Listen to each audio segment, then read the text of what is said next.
USDT, or the stablecoin known as Tether. That's going to be the topic of today's video. But first, what is a stablecoin?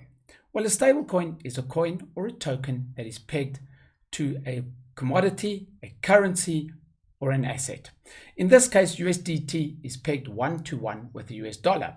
So in other words, if you have 10 USDT, you have 10 US dollars. Now, what are the benefits of a stablecoin and why do we use them in the cryptocurrency industry? Well, first of all, it allows people to move currency between exchanges without going through the bank, which makes it frictionless and a lot cheaper. In addition to that, many exchanges don't accept traditional fiat currency, and this allows traders to trade in and out of a so-called dollar using USDT. So as you can see, it is an extremely helpful investment tool and an extremely efficient way to bypass the traditional banking systems and use a token where people would normally use fiat. Now, USDT has taken off very well over the last couple of years, and it is currently on 3 networks, namely the Bitcoin network on the Omni layer. Then it is also on the Ethereum network as an ERC20 token, and also as a layer on the Tron network as a TRC20 token. So what are the risks of a stablecoin? Well, because a stablecoin is not a decentralized coin, it is owned by a company called Tether Holdings Limited. Now, Tether Holdings, every time they get $1, they put that dollar into their bank account and they issue 1 USDT. Or so they do theoretically. Now, in the early days when USDT started, they were a lot more transparent than they are now. They would allow people to do audits on their bank accounts, and then they would verify that they had enough dollars in their bank account to actually back the tether that was out there in the ecosystem. However, as years have gone by, this has become a bit of a fiasco because Tether Holdings have now stopped being so open and have not allowed the audits to go through like they did initially. So a lot of people have actually got to the point where they're starting to say that USDT is a scam. However, it is very widely used across many exchanges, and most decent exchanges are using Tether.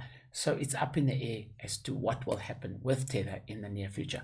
I personally think that Tether has got to a stage where it is just about too big to fail and we can use it safely. However, that of course is just my opinion. A lot of people would vehemently disagree with me, saying that they don't actually hold the dollars to back up the Tether tokens.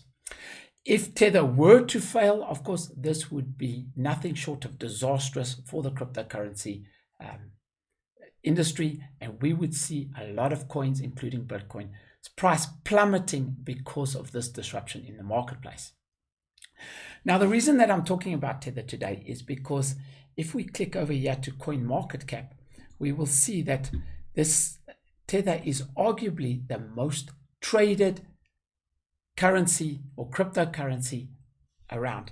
So if we have a look here, we can see that Tether traded 16 billion over the last 24 hours, according to CoinMarketCap, and Bitcoin only traded 24 billion.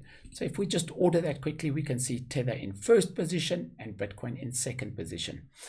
Now, it does not mean that Tether is more widely used than Bitcoin, because obviously if you had used Bitcoin for a transfer or to purchase anything, those figures would not be reflected on CoinMarketCap. They only reflect trading through traditional exchanges, so it does not include transfers or usage of Bitcoin.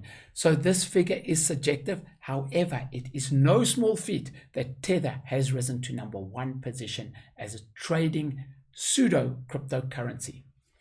Now, Altcoin Trader, of course, does offer Tether, and if you're looking at this price going, hey, wait a second, Tether on Altcoin Trader is 1581 and a US dollar is only 1512.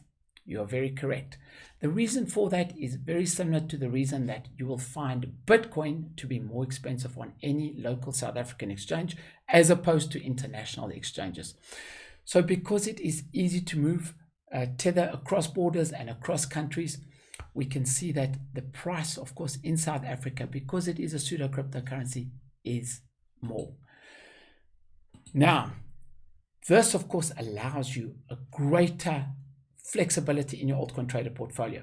So you can trade and hold precious metals with the likes of gold and silver. You can trade and hold cryptocurrencies, Bitcoin, Ethereum, and so on. And now you can hold or trade foreign currencies as far as Tether goes. So essentially, foreign US dollars can all be held in one place in your portfolio. Guys, that's it from me. I hope I've given some clarity on what Tether is and how useful this financial instrument is. Something that just springs to mind is Tether at the point where it could start bleeding into the traditional commerce sectors? In other words, could Tether be used for the buying and selling of goods online throughout the world, bearing in mind that Tether has the advantage over the US dollar that it can move without borders and can move from country to country or across the world without a middleman?